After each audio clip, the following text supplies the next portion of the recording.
P K Firoz തെളിയിക്കണമെന്ന് തന്നെയാണ് എൻ്റെയും take. എന്തുകൊണ്ടെന്നാൽ ചോദ്യങ്ങൾ വളരെ ഷാർപ്പാണ്, ഉത്തരങ്ങളാവട്ടെ പരത്തി പറഞ്ഞതും ഏറെ അവ്യക്തതയുള്ളതുമാണ്. പി കെ ഫിറോസിനോട് നേരത്തെ ചോദിച്ച ചോദ്യങ്ങളുടെ തുടർച്ചയായി ചോദിക്കട്ടെ. ആദ്യത്തെ ചോദ്യം, question number 1. P K Firoz, ഈ ഫോർച്യൂൺ ഹൗസ് ജനറൽ ട്രേഡിംഗ് എന്ന ഒരു കമ്പനി, ആ കമ്പനിയുടെ UAE ആസ്ഥാനം എവിടെയാണ്? ഞങ്ങൾ അന്വേഷിച്ചപ്പോൾ ഞങ്ങൾ മനസ്സിലാക്കിയത് അതൊരു വെർച്വൽ ഓഫീസാണ് എന്നാണ്. അതിലാകെ ഇപ്പോൾ പ്രവർത്തിക്കുന്നത് 3 ഉദ്യോഗസ്ഥർ മാത്രമാണ്. അതിലൊരു ഉദ്യോഗസ്ഥനാണ് താങ്കളുള്ളത്. നമ്മൾ അത്ഭുതപ്പെടുത്തുന്ന ഒരു കാര്യം, ഒരു കമ്പനിക്ക് ഒരു UAE ഒരു വെർച്വൽ ഓഫീസ് തുടങ്ങുന്നതിന് ഒരു തടസ്സവുമില്ല. നിയമപരമായി പി കെ ഫിറോസ് പറഞ്ഞത് ശരിയുമാണ്.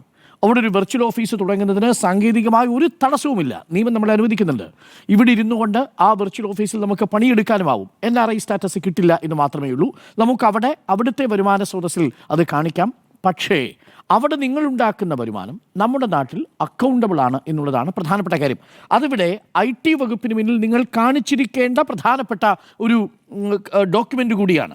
ഇനി എൻ്റെ ചോദ്യത്തിലേക്ക് എത്തിയാൽ, ഇതൊരു വെർച്വൽ ഓഫീസാണെങ്കിൽ, ഇതൊരു ഫുഡ് എക്സ്പോർട്ട് ചെയ്യുന്ന കമ്പനി ആണെങ്കിൽ, ഈ കമ്പനിക്ക് സ്വാഭാവികമായും അവിടെ ഒരു വെയർഹൗസ് വേണം. ദുബായിൽ എവിടെയാണ് ഫോർച്യൂൺ ഹൗസ് ജനറൽ ട്രേഡിംഗ് എന്ന കമ്പനിയുടെ വെയർഹൗസ് ഉള്ളത്? അവിടെ ഈ സ്ഥാപനം പ്രവർത്തിക്കുന്നത് ഏതൊക്കെ റെസ്റ്റോറൻറ്റുകളിൽ, ഏതൊക്കെ സൂപ്പർ മാർക്കറ്റുകളിലാണ് എന്നുള്ളതിൻ്റെ വിശദമായ വിവരം അങ്ങേക്ക് ഇന്ന് വളരെ ലളിതമായി ഈ പത്രപ്രവർത്തകർക്ക് മുന്നിൽ വയ്ക്കാവുന്നതേ ഉണ്ടായിരുന്നുള്ളൂ. നമ്മുടെ ചോദ്യം ഇതായിരുന്നു, അങ്ങ് അവിടെ ചെയ്യുന്ന ബിസിനസ് അത് റിവേഴ്സ് ഹവാലയാണ് എന്ന് ഗുരുതരമായ ഒരു ആരോപണം ഉന്നയിച്ചിരിക്കുന്നു KT ജലീൽ. അങ്ങ് അതിന് മറുപടി പറയേണ്ടത് തെളിവുകൾ സഹിതം വന്ന് അങ്ങ് മറുപടി പറയണം. അതിലെ തെളിവുകൾ എന്താണ്? തെളിവുകൾ നമ്പർ 1, ഇതാ ഫോർച്യൂൺ ഹൗസ് ജനറൽ ട്രേഡിംഗ് എന്ന് പറയുന്ന ഒരു കമ്പനി, അത് ഏറെക്കാലമായി അവിടെ പ്രവർത്തിച്ചു കൊണ്ടിരിക്കുന്ന കമ്പനിയാണ്. ആ കമ്പനി ഫുഡ് എക്സ്പോർട്ടാണ് ചെയ്യുന്നത്. ഇതടക്കമുള്ള മറ്റ് കച്ചവടങ്ങൾ ചെയ്യുന്നുണ്ട്. ആ കമ്പനി ഇപ്പോൾ ദുബായിൽ ഈ ആസ്ഥാനത്താണുള്ളത്. ശരി, വെർച്വൽ ആണെങ്കിൽ അവിടെ നിങ്ങൾക്ക് ഒരു സ്ഥാപനത്തെ ചൂണ്ടിക്കാണിക്കാൻ കഴിയില്ല. ഒരു മേൽവിലാസം മാത്രമേ ഉള്ളൂ. അവിടെ മേൽവിലാസം മാത്രമുള്ള ഒരു വെർച്വൽ കമ്പനിയാണ്. നിയമപരമായ വെർച്വൽ കമ്പനി ശരിയാണ്. പക്ഷേ ആ വെർച്വൽ കമ്പനിക്ക് അവിടെ വെയർഹൗസോ മറ്റെന്തെങ്കിലും ആസ്ഥാനമോ ഉള്ളതായി നമ്മളുടെ അന്വേഷണത്തിൽ ഇതുവരെയും ബോധ്യപ്പെട്ടിട്ടില്ല. പി കെ ഫിറോസ് അതങ്ങ് വ്യക്തമാക്കുക എന്നുള്ളത് ക്വസ്റ്റ്യൻ നമ്പർ 1. ക്വസ്റ്റ്യൻ നമ്പർ 2, ഇങ്ങനൊരു സ്ഥാപനം ലോകത്ത് ഇവിടെ മാത്രമേ കാണൂ എന്ന് നേരത്തെ ജിമ്മി പറഞ്ഞതിനോട് ഞാനും പൂർണ്ണമായും യോജിക്കുന്നു. ഈ കമ്പനിയിൽ ആകെ 3 ജീവനക്കാരുടെ വിവരങ്ങൾ മാത്രമേ പുറത്തു വന്നിട്ടുള്ളൂ. 1, ആ കമ്പനിയുടെ സെയിൽസ് മാനേജറായ ഫിറോസ് പാലുള്ളക്കണ്ടിയിൽ മാമു എന്ന നമ്മളുടെ പി കെ ഫിറോസ്. 2, ഓഫീസ് മാനേജറായി പ്രവർത്തിക്കുന്ന റയീസ് മൂന്തോട്ട് തറമ്മിൽ അബ്ദുൾ റഹ്മാൻ. 3-മത്തെയാൾ purchasing manager Arattankandi Muhammad Aslam Puthukkidi. Purchasing manager, office manager, sales manager. 3 manager മാത്രമുള്ള ഒരു കമ്പനി. ഇതെങ്ങനെയാണ് ആ കമ്പനി പ്രവർത്തിക്കുക? അവിടെ ആ സാധനത്തെക്കുറിച്ച്, അവിടെ എത്തുന്ന സാധനം അവിടെ ഇറക്കി വയ്ക്കാനും അത് കയറ്റി അയക്കാനും അതിൻ്റെ ബില്ല് അടിക്കാനും ഒരു കമ്പ്യൂട്ടർ ഓപ്പറേറ്ററെങ്കിലും അവിടെ ഉണ്ടാവണ്ടേ, ഒരു സിസ്റ്റം ഓപ്പറേറ്റർ അവിടെ ഉണ്ടാവണ്ടേ, ഒരു ക്ലർക്ക് അവിടെ ഉണ്ടാവണ്ടേ? ഇതൊന്നും വേണ്ട. ഒരു MD വേണ്ടേ ആ സ്ഥാപനത്തിന്? ആരാണ് ഈ സ്ഥാപനത്തിൻ്റെ MD? ഒരു വിവരവും നമുക്കിതുവരെ ലഭ്യമല്ല. നിലവിൽ ആകെ 3 മാനേജർമാർ മാത്രം. 1 sales manager, 1 purchase manager, 3 office manager. ഈ 3 മാനേജർമാരുള്ള ഒരുപക്ഷെ ലോകത്തിലെ അപൂർവം കമ്പനികളിൽ ഒന്നായിരിക്കും ഈ ഫോർച്യൂൺ ഹൗസ് ജനറൽ ട്രേഡിംഗ്. ഇവിടെ വ്യക്തത വരുത്താൻ പി കെ ഫിറോസ് അങ്ങേക്ക് സാധിക്കാതെ പോയി.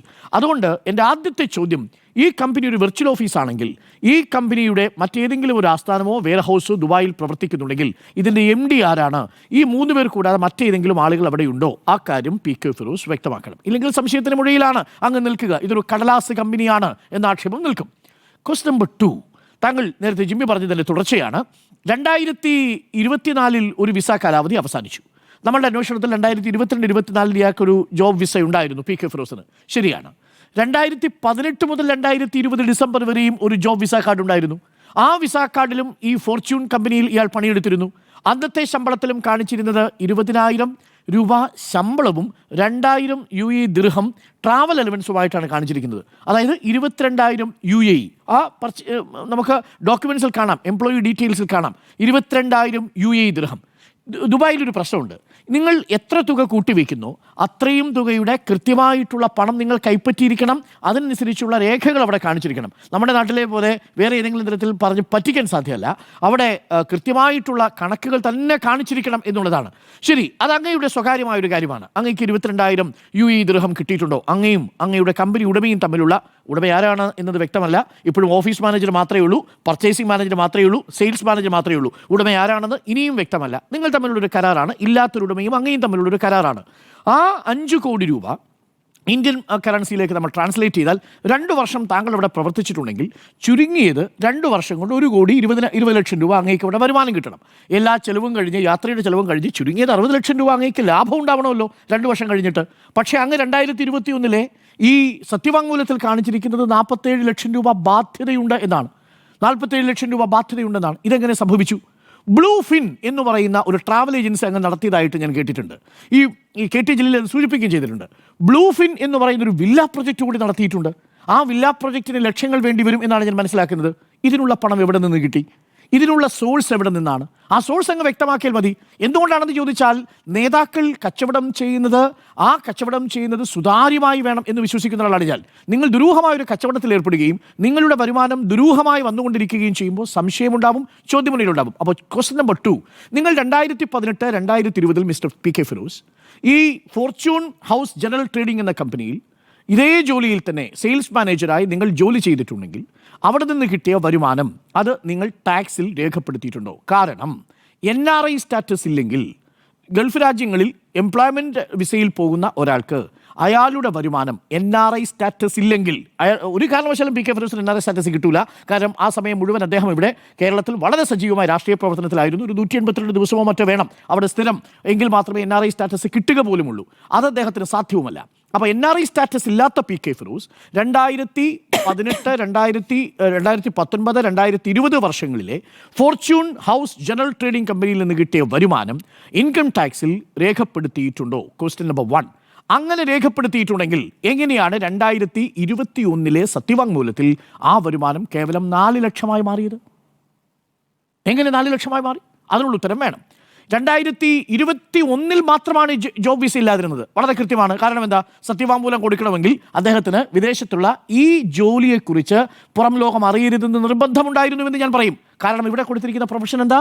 സത്യവാങ്മൂലത്തിൽ കൊടുത്തിരിക്കുന്ന പ്രൊഫഷൻ അഡ്വക്കേറ്റ് എന്നുള്ളതാണ്. അപ്പോൾ 2019, 2020 കാലഘട്ടങ്ങളിൽ ഫോർച്യൂൺ ഹൗസ് ജനറൽ ട്രേഡിംഗിലെ സെയിൽസ് മാനേജർ ആയിരിക്കുകയും എന്നാൽ അത് തിരഞ്ഞെടുപ്പിൽ മത്സരിക്കുന്ന സമയമാകുമ്പോഴേക്ക് പെട്ടെന്ന് പ്രൊഫഷൻ അഡ്വക്കേറ്റായിട്ട് മാറുകയും ചെയ്തു. ഈ കമ്പനിയെക്കുറിച്ചുള്ള ഒരു വിവരവും സത്യവാങ്മൂലത്തിൽ പറഞ്ഞിട്ടില്ല എന്നതാണ്. സത്യവാങ്മൂലത്തിൻ്റെ കോപ്പി എൻ്റെ കയ്യിലുണ്ട്. ഒരു വിവരവും അതിൽ പറഞ്ഞിട്ടില്ല എന്നുള്ളതാണ്. ഇതാണ് രണ്ടാമത്തെ കാര്യം. അപ്പോൾ ഫോർച്യൂൺ ഹൗസ് ജനറൽ ട്രേഡിംഗ് എന്ന കമ്പനിയെ ചുറ്റിപ്പറ്റിയുള്ള 2 ചോദ്യങ്ങൾ. എവിടെ വെയർ ഹൗസ്, എവിടെ ആസ്ഥാനം? നമ്പർ 2, ഈ കമ്പനിയുടെ MD ആര്? ഈ കമ്പനിയുമായി ബന്ധപ്പെട്ട വരുമാനം IT-യിൽ റിഫ്ലക്റ്റ് ചെയ്തിട്ടുണ്ടോ? IT-യിൽ റിഫ്ലക്റ്റ് ചെയ്തിട്ടുണ്ടെങ്കിൽ സത്യവാങ്മൂലത്തിൽ നിന്ന് എന്തുകൊണ്ട് താങ്കൾ മറച്ചുവെച്ചു? ഇതിനുള്ള കൃത്യമായ ഉത്തരം വേണം. ഇനി ക്വസ്റ്റ്യൻ നമ്പർ 3, ME-യുമായി ബന്ധപ്പെട്ടതാണ് ചോദ്യം. ME-യുമായി ബന്ധപ്പെട്ട് 2 ME ഷോപ്പുകളിലാണ് ഇദ്ദേഹത്തിന് ഇൻവെസ്റ്റ്മെന്റ് ഉള്ളത് എന്നാണ് മനസ്സിലാക്കുന്നത്. പാർട്ണർഷിപ്പാണെന്ന് പാർട്ണർഷിപ്പാണെന്ന് വെച്ചാൽ ഇൻവെസ്റ്റ്മെന്റ് ഉണ്ട്, സ്വാഭാവികമായി ഇൻവെസ്റ്റ്മെന്റ് ഉണ്ട്. ആ ഇൻവെസ്റ്റ്മെന്റ് എവിടെ നിന്നാണ് വന്നത്? 4 ലക്ഷം രൂപ മാത്രമേ വരുമാനമുള്ളൂ. 47 ലക്ഷം രൂപയുടെ ബാധ്യത 2021 സത്യവാങ്മൂലത്തിൽ കാണിച്ചിരിക്കുന്ന PK ഫിറോസിന് ME fried chicken, bake house ME fried chicken എന്ന സ്ഥാപനം തുടങ്ങാനുള്ള വരുമാനം ഏത് സോഴ്സിൽ നിന്ന് കിട്ടി? അത് കാണിക്കണം. മാത്രവുമല്ല, ഈ ME ഫ്രൈഡ് ചിക്കനുള്ള അബ്ദുൽ കബീറിൻ്റെ പേര് ഞാൻ കണ്ടു. ഈ അബ്ദുൽ കബീർ എന്ന് പറയുന്നയാളാണ് ME ഫ്രൈഡ് ചിക്കൻ്റെ ബ്രാൻഡിന് വേണ്ടിയിട്ടുള്ള കേസിന് പോയിരിക്കുന്നയാൾ. ഒപ്പം അഷറഫ് എന്ന് പറയുന്ന മറ്റൊരു പാർട്ണറെ കുറിച്ച് നമ്മൾ കേട്ടു. അപ്പോൾ ആരൊക്കെയാണ് ഈ ME ഫ്രൈഡ് ചിക്കനിലുള്ളത്? എന്തുകൊണ്ടാണ് ഇന്നേ വരെ താങ്കൾ അത് പുറത്ത് പറയാതിരുന്നത്? താങ്കൾക്ക് അങ്ങനെ ഒരു പാർട്ണർഷിപ്പ് ഉണ്ട് എന്നുള്ള കാര്യം ഫേസ്ബുക്ക് പോസ്റ്റിൽ ഞാൻ കണ്ടിട്ടില്ല. അദ്ദേഹത്തിൻ്റെ ഫേസ്ബുക്ക് പോസ്റ്റ് ഞാൻ എടുത്ത് പരിശോധിച്ചു. ഞാനും എൻ്റെ സുഹൃത്തായ അഷറഫും കൂടി തുടങ്ങുന്ന ME ഫ്രൈഡ് ചിക്കൻ എന്ന ബേക്ക് ഹൗസിൻ്റെ ഉദ്ഘാടനമാണിന്ന് എന്ന് പറഞ്ഞുകൊണ്ടൊരു ഫേസ്ബുക്ക് പോസ്റ്റ് ഞാൻ കണ്ടിട്ടില്ല. ഫേസ്ബുക്ക് പോസ്റ്റ് എന്ന് പറഞ്ഞില്ല, ക്ഷണിച്ചിരുന്നു. അതായിക്കോട്ടെ, ഇത് നോക്കട്ടെ. നിങ്ങളെങ്ങനെ ഒരു മിനിമം സോഷ്യൽ മീഡിയ, നിങ്ങളൊരു കമ്പനിയുടെ ഒരു സ്ഥാപനത്തിൻ്റെ പാർട്ണർഷിപ്പ് ആവുന്ന സമയത്ത് നിങ്ങൾ ഏറ്റവും കൂടുതൽ സജീവമാവുന്ന ഒരു പ്ലാറ്റ്ഫോമിലൂടെയല്ലേ അത് പറയുക? അതെന്തുകൊണ്ടാണ് അങ്ങ് മറച്ചു വെച്ചത്? അപ്പോൾ ഈ 3 ചോദ്യങ്ങൾ വളരെ പ്രധാനപ്പെട്ടതാണ്. 4ാമത്തെ ചോദ്യം ധോത്തിയുമായി ബന്ധപ്പെട്ടതാണ്. അത് കുറച്ചുകൂടി സങ്കീർണമായ ചോദ്യമാണ്. അത് 2,72,000 ധോത്തികളാണ് ഈ ധോത്തി ചലഞ്ചിലൂടെ വാങ്ങിയത്. ഒരു ധോത്തിക്ക് നേരത്തെ പറഞ്ഞതുപോലെ 600 രൂപ 700 രൂപ എന്ന മട്ടിലാണ് വാങ്ങിയതെന്നാണ് പറയപ്പെടുന്നത്. അങ്ങനെയായാൽ 16,32,00,000 രൂപ ചെലവഴിച്ചു എന്നതാണ് കണക്ക്.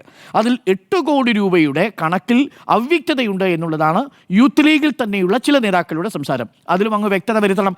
200 രൂപയുടെ ധോത്തി 600 രൂപയായി കാണിച്ച് 2,72,000 1,50,000 രൂപയുടെ ധോത്തി ചലഞ്ച് അങ്ങ് നടത്തിയിട്ടുണ്ടെങ്കിൽ അങ്ങനെ ഒരു ആരോപണം നിൽക്കുന്ന സാഹചര്യത്തിൽ PK ഫിറോസിന് ധൈര്യപൂർവ്വം വന്ന് നമ്മളുടെയൊക്കെ ക്യാമറയുടെ മുന്നിൽ നിന്ന് പറയാം, ഇതാ GST ബിൽ 2,72,000 ധോത്തി രാംരാജിൽ നിന്ന് വാങ്ങിയിട്ടുണ്ടെങ്കിൽ ഇതാ ആ രാംരാജിൽ നിന്ന് വാങ്ങിയതിൻ്റെ കണക്ക് ഞാൻ വെക്കുന്നു, 16,32,00,000 കണക്ക് നമ്മുടെ മുന്നിൽ സംസാരിക്കണം. ആരെയും നമുക്ക് അവിശ്വസിക്കേണ്ടതില്ല. ഞാനിപ്പോഴും PK ഫിറോസിനെ അവിശ്വസിക്കുന്നില്ല. PK ഫിറോസ് ഏതെങ്കിലും തരത്തിൽ ഉന്നാവ കത്വ ഫണ്ടുമായി ബന്ധപ്പെട്ടൊരു ഫണ്ട് മുക്കൽ നടന്നിട്ടുണ്ടെന്ന് കോടതി തെളിയിക്കപ്പെടുന്നതുവരെ ഞാൻ വിശ്വസിക്കുന്നതേയില്ല. ആരോപണമായി തന്നെ അത് നിൽക്കുന്നു. പക്ഷേ ഈ 4 ചോദ്യങ്ങൾ നമ്മുടെ മുന്നിലുണ്ട്. അങ്ങേക്ക് ബ്ലൂഫിൻ വില്ല പ്രോജക്റ്റിന് തുടങ്ങിയ സാമ്പത്തിക ശേഷി എവിടെ നിന്ന് കിട്ടി? അങ്ങയുടെ ഫോർച്യൂൺ ഹൗസ് ജനറൽ ട്രേഡിംഗിൽ നിന്ന് ലഭിച്ച വരുമാനം IT-യിൽ റിഫ്ലക്റ്റ് ചെയ്തിട്ടുണ്ടോ? IT-യിൽ അത് റിഫ്ലക്റ്റ് ചെയ്തിട്ടുണ്ടെങ്കിൽ എന്തുകൊണ്ട് സത്യവാങ്മൂലത്തിൽ റിഫ്ലക്റ്റ് ചെയ്യാതെ പോയി? IT റിഫ്ലക്റ്റ് ചെയ്യാതിരിക്കണമെങ്കിൽ NRI സ്റ്റാറ്റസ് വേണം. താങ്കൾക്ക് NRI സ്റ്റാറ്റസ് ഇല്ല. അങ്ങനെയാണെങ്കിൽ ആ വരുമാനം എന്തുകൊണ്ട് താങ്കൾ മറച്ചു വെച്ചു? നമ്പർ 3, ME ഫ്രൈഡ് ചിക്കനുമായി ബന്ധപ്പെട്ട് താങ്കൾക്ക് ഇങ്ങനെ ഒരു പാർട്ട്ണർഷിപ്പ് ഉണ്ടെന്നുള്ള വിവരം താങ്കൾ എന്തിനു മറച്ചു വെച്ചു? താങ്കളും അബ്ദുൽ കബീറുമായുള്ള ബന്ധം എന്താണ്? താങ്കളുടെ ബിരാമിയാണ് എന്നൊരു ആരോപണം ഉന്നയിക്കുന്നുണ്ട്. അതിനും വസ്തുതകൾ മുന്നിൽ വെച്ചുകൊണ്ട് PK ഫിറോസ് മറുപടി പറയുകയാണ് വേണ്ടത്. PK ഫിറോസ് ഊർജ്ജസ്വലനായ ഒരു ചെറുപ്പക്കാരനാണ്. അദ്ദേഹത്തിനെ കുറിച്ച് ഞാൻ അദ്ദേഹവുമായി ബന്ധപ്പെട്ട അദ്ദേഹത്തിൻ്റെ പാർട്ടിയിലെ ചില മുതിർന്ന നേതാക്കളുമായി സംസാരിച്ചപ്പോൾ പറഞ്ഞത്, ഇതൊരു പക്ഷേ വിസയുടെ സ്റ്റാറ്റസിനു വേണ്ടി ഈ പൈസ കൂട്ടിവെച്ചതാകാം എന്നൊരു ന്യായീകരണം മാത്രമാണ് ഇതുവരെ വന്നിരിക്കുന്നത് കേട്ടോ. ഒരേ ഒരു ന്യായീകരണം. കാരണം ഒരു മാനേജർ ലെവലിലുള്ള ഒരു വിസ കിട്ടണമെന്നുണ്ടെങ്കിൽ സ്വാഭാവികമായും കുറച്ച് ഉയർന്ന തുക വെക്കേണ്ടി വരും എന്നുള്ളതാണ്. പക്ഷേ പ്രിയപ്പെട്ട പ്രേക്ഷകരെ, ഞങ്ങളുടെ ചാനലിലെ UAE-യിലെ ബിസിനസ് നിയന്ത്രിക്കുന്ന അവിടുത്തെ മാനേജർക്ക് പോലും 10,000 UAE ദിർഹത്തിൽ താഴെ മാത്രമേ വരുമാനമുള്ളൂ എന്നുള്ളതാണ് വാസ്തവം. ആ സാഹചര്യത്തിലാണ് അവിടെ പർച്ചേസിംഗ് മാനേജറായിട്ടും സെയിൽസ് മാനേജറായിട്ടും ഒക്കെ പണിയെടുക്കുന്ന ആളുകൾക്ക് 22,000 UAE ദിർഹം ട്രാവൽ അലവൻസ് അടക്കം ശമ്പളം ലഭിക്കുന്നു എന്ന് പറയുന്നത്. പക്ഷേ അതിലും വിചിത്രമായി തോന്നിയത് അതൊരു പാർട്ട് ടൈം ജോബാണെന്ന് പറഞ്ഞതിലാണ്. അതെന്തിനാണ് അങ്ങനെ പറഞ്ഞതെന്ന് എനിക്ക് മനസ്സിലാവുന്നില്ല. കാരണം ഈ വിസ കാർഡിൽ കിടക്കുന്നത് അവിടെ ഫുൾ ജോബ് വിസയാണ് കിടക്കുന്നത്. ഫുൾ ജോബ് വിസയാണ് എംപ്ലോയ്മെൻറ്റ് കാർഡിലുള്ളത്. പാർട്ട് ടൈം ആണെന്ന് പറയുന്നു. പാർട്ട് ടൈം ജോലിക്ക് 22,000 UAE ദിർഹം എന്ന് പറഞ്ഞാൽ അമ്പടാ എന്നേ പറയാനുള്ളൂ. അപ്പോൾ പ്രിയപ്പെട്ടവരെ, PK ഫിറോസ് തെളിവുമായി വരുമെന്ന് തന്നെയാണ് പ്രതീക്ഷ. ഈ 4 ചോദ്യങ്ങളുടെയും തെളിവുകൾ വേണം. ഞാനത് ആവർത്തിക്കുന്നില്ല. ആ തെളിവുകളുമായി PK ഫിറോസ് വരട്ടെ. PK ഫിറോസ് ആ തെളിവുമായി വരുന്നതുവരെ നമുക്ക് PK ഫിറോസിനെ വിശ്വസിക്കാം.